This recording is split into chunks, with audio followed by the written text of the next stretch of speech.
तो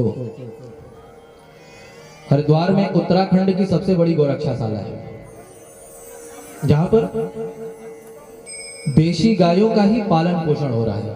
पहले जब कसाईयों के द्वारा गायें पकड़ ली जाती थी तो सरकार पकड़ तो लेती थी, लेकिन रखने का कोई स्थान ही नहीं था।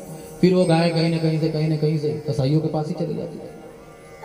एक दिन गुरुदेव ने सारे साधकों को बुलाया और सबसे कहा कि देखो भाई, हम लोग गाय माता का दूध पी करके ही तपस्या करते हैं, साधना करते हैं। हम लोग गाय माता का दूध पी करके साधना करते हैं और वही गाय कल के दिन किसी न किसी के माध्यम से कसाईयों के द्वारा पकड़ ली जाती है और कसाई उसकी हत्या कर देते हैं। बताओ ना, यदि हम गाय माता की रक्षा नहीं कर सकते तो हमें गाय माता का दूध पीने का भी कोई अधिकार नहीं है। गुरुदेव ने सारे साधकों को बुलाया कि भाई सब आओ और संकल्प करो कि यदि हम गाय माता की रक्षा नहीं कर सकते तो आज से गाय माता का दूध भी नहीं पिएंगे। गुरुदेव ऐसी प्रतिज्ञा करने ही जा रहे थे, तब तक हरिद्वार से ही एक संत पधारे।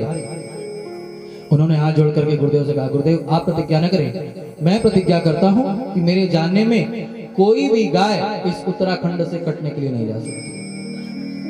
तब गुरुदेव के सारे भक्तों ने मिलकर के एक विशाल गौशाला का निर्माण किया, जिसमें आज कई हजार देशी गाय, उसमें भी ऐसी गायें हैं जो कि कसाईयों के द्वारा पकड़ी हुई हैं, लूली लंगड़ी ऐसी भी गायें हैं। और मेरे गुरुदेव ने कहा है, इस गौशाला में चाहे कितनी भी गायें हो जाए, कितना भी दूध हो जाए, उस दूध का कभी व्यापार नहीं हो सकता। वो दूध संतों की सेवा में। और आप लोग जब कभी आश्रम आएंगे तो आप लोगों को दूध दिया जाएगा, अनाथालय में, वृद्धाश्रम में, ऐसे जगहों पर वो दूध जाता है। सुदामा जी ने भगवान को 3 मुट्ठी चावल दिया तो भगवान ने उन्हें अपना सब कुछ दे दिया।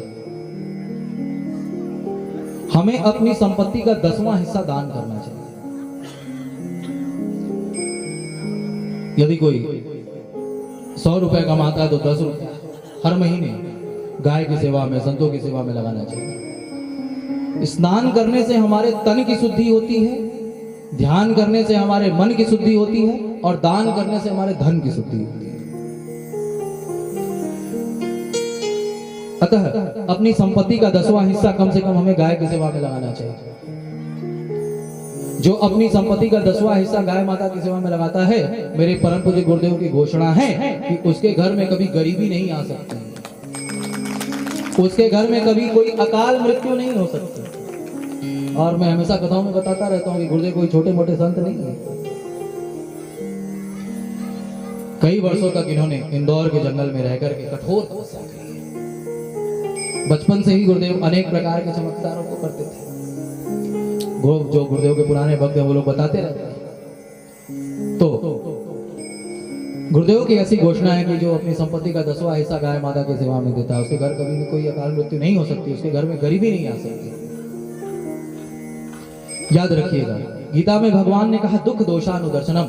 हमारे पास यदि कोई दुख है तो समझ लेना चाहिए हमने अपने जीवन में कोई ना कोई पाप जरूर किया। यदि उस दोष को समाप्त कर दिया जाए तो दुख अपने आप समाप्त हो जाए। शास्त्र कहता है गृहस्थ को अमीरी शोभा देती है, संत को गरीबी शोभा देती है। यदि कोई संत गृहस्थ गरीब हो जाए तो समझ लेना चाहिए उसे ब्रह्म हत्या का पाप है। तो ब्रह्म हत्या कैसे दूर होगी? जब आप अपनी संपत्ति का 10वां हिस्सा दान करें।